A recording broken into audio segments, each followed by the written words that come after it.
नमस्कार दोस्तों, स्वागत है आपका अपने वीजी नॉलेज में। आज उस शख्स के बारे में बात करेंगे जिसके अंडर एक समय खालिद पहलवान काम किया करता था, जिसको स्मगलिंग किंग कहा जाता था। जी हाँ, यहाँ बात हो रही है बासु दादा की। आज़ादी के बाद बासु ने कम उम्र में बॉम्बे में कदम रखा। काम की तलाश में उसने साउथ बॉम्बे के नल बाजार, खेतवाड़ी और ग्रांट रोड में अपने दिन बिताए। उसने साइकिल मैकेनिक की शॉप पर काम भी किया और तो और उसने कबाड़ की दुकान में भी काम किया था। एक बार बासु शालीमार टॉकीज के बाहर एक बिजनेसमैन के पैसों से भरे लेदर के बैग को छीन कर भाग गया था। वो बिजनेसमैन चिल्लाता है। बासु का कई लोगों ने पीछा किया। आखिर में उसको नल बाजार जंक्शन पर एक पुलिस कांस्टेबल ने पकड़ लिया। सजा के तौर पर बासु को शहर के डोंगरी रिमांड होम भेज दिया गया। वहाँ 15 साल की उम्र में बासु पानी के भारी बैरल और बोरियां उठाता। वो वहाँ कड़ी मेहनत करता। उसका शरीर अब उभरने लगा था। उसके बाइसेप्स का साइज भी बढ़ने लगा था। कैदी और वार्डन उससे अंदर ही अंदर घबराने लगे थे। उनको ये था, अगर बासु का दिमाग घूम गया, गलती से उससे हाथापाई हो गई तो उससे उनको ही हानि होगी। जब उसको 18 साल पूरे होने में कुछ महीने रह गए थे तो उसको रिमांड हाउस से रिहा कर दिया गया। वो बाहर अब बेरोजगार था, मगर अंदर रहते हुए उसने प्लानिंग कर रखी थी कि कैसे बाहर पैसा कमाया जा सकता है। बासु ने अपने साथ कई और बेरोजगार लोगों को मिलाया। उनके साथ मिलकर बासु ने बॉम्बे डॉक में इलेक्ट्रॉनिक आइटम से भरे ट्रक से सामानों को चुराना शुरू कर दिया। इससे उन्होंने काफ़ी पैसे कमाए। इस काम से उसने लग्जरी लाइफस्टाइल अपना लिया, लेकिन जल्द ही वो इस काम से उब जाता है। उसने घड़ियों की स्मगलिंग करनी शुरू कर दी। इसी दौरान हाजी मस्तान के साथ उसकी जान पहचान हुई। बासु दादा हाजी मस्तान से भी पहले स्मगलिंग के धंधे से जुड़ गया था। बासु दादा की हाजी मस्तान से अच्छी बनने लगी थी। उसका तेली मोहल्ले में ऑफिस हुआ करता था। पास ही में एक ग्राउंड हुआ करता था जहां बासु यंगस्टर्स से दंड बैठक करवाया करता था। बासु दादा का असली नाम अहमद खान था। कहते हैं वो पढ़ा लिखा नहीं था, उसको साइन करना तक नहीं आता था, लेकिन 70 के दशक में डोंगरी को अपनी जागीर बनाने में उसने पूरी ताकत लगा दी थी। उस समय मुंबई में मर्सिडीज बेंज गाड़ी बड़े बड़े कंपनीज के मालिकों के पास हुआ करती थी और ये गाड़ी बहुत ही कम लोगों के पास होती थी। लेकिन तेली मोहल्ला में 2 ब्लैक मर्सिडीज गाड़ियाँ थी और दोनों ही बासु दादा की थी। एक में वो खुद जाता था तो वहीं दूसरी गाड़ी में उसके बॉडीगार्ड हुआ करते थे। बासु दादा ज़्यादातर जीन्स और टी शर्ट पहना करता था। जब भी उसकी कार उसके ऑफिस के बाहर रुकती थी तो तुरंत उसके लोग खड़े हो जाया करते थे।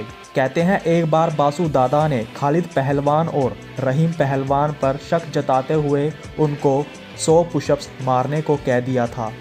ये वो समय था जब खालिद बासु का बॉडीगार्ड हुआ करता था। जब रहीम ने पुशअप्स लगाने शुरू किए तो वहाँ भीड़ इकट्ठा हो गई। खालिद को भी बासु ने पुशअप्स लगाने को कहा। रहीम 87 पुशअप्स ही मार पाया, लेकिन खालिद इतने पास आकर हार मानने वाला नहीं था। उसने 100 पुशअप्स पूरे किए। खालिद अभी भी नहीं रुका। 120 पुशअप्स मारने के बाद खालिद रुकता है। खालिद इसके बाद बासु दादा की नज़रों में ज़्यादा आ गया।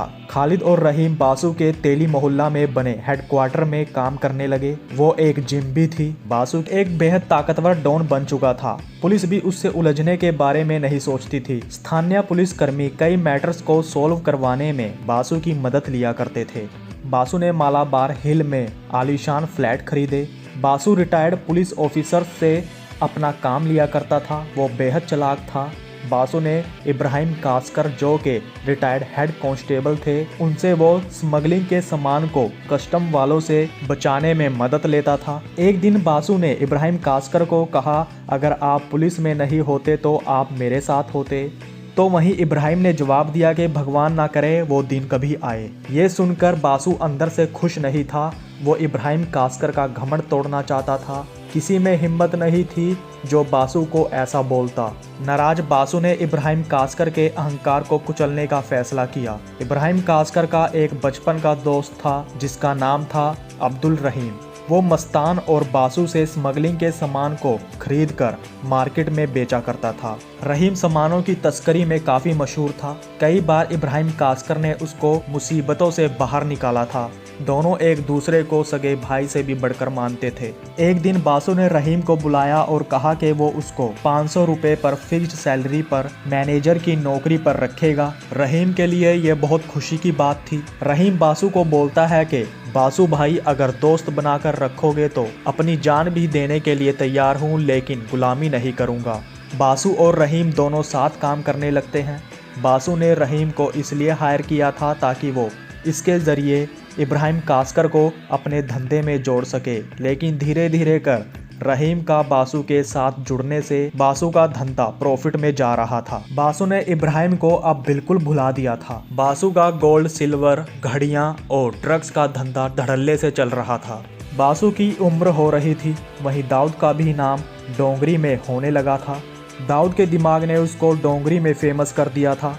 दाऊद जबरन वसूली के धंधे में उतर चुका था। इसमें उसके साथ हनीफ कुत्ता और सैयद रजी उर्फ रज्जी भी थे। 1972 के आते आते बासु दादा का तेली मोहल्ला में अच्छा खासा नाम हो चुका था। उसके घर के पीछे के रास्ते से जाते समय लोग 1000 बार सोचते थे। बासु दादा हमेशा दोपहर में अपनी बैठक में बैठा करता था। चारों तरफ उसके बॉडीगार्ड तैनात रहते थे। महाराष्ट्र विधानसभा चुनाव नज़दीक थे। उमरखाड़ी निर्वाचन क्षेत्र बासु का घर था। राशिद नाम का व्यक्ति बासु को कहता है, दादा इलेक्शन आ रहे हैं। मौलाना जियाउद्दीन बुखारी बहुत एकड़ी दिखा रहा है। मौलाना बुखारी लोकल मुस्लिम कम्युनिटी का एक इज्जतदार लीडर था। उसको बासु ने पहले भी इलेक्शन में अपनी सपोर्ट से जीत दिलवाई थी, लेकिन इस बार बासु ने सोच लिया था कि वो उसकी ही मदद करेगा जो उसको ज़्यादा इज्जत और ज़्यादा पैसा देगा। कहते हैं बासु ने मौलाना बुखारी को हराने के लिए पूरा जोर लगा दिया था और उसको हरा कर ही छोड़ा। मौलाना समझ चुका था कि इसमें बासु का हाथ है। मौलाना बुखारी एक दिन इब्राहिम कास्कर से मिलने जाता है।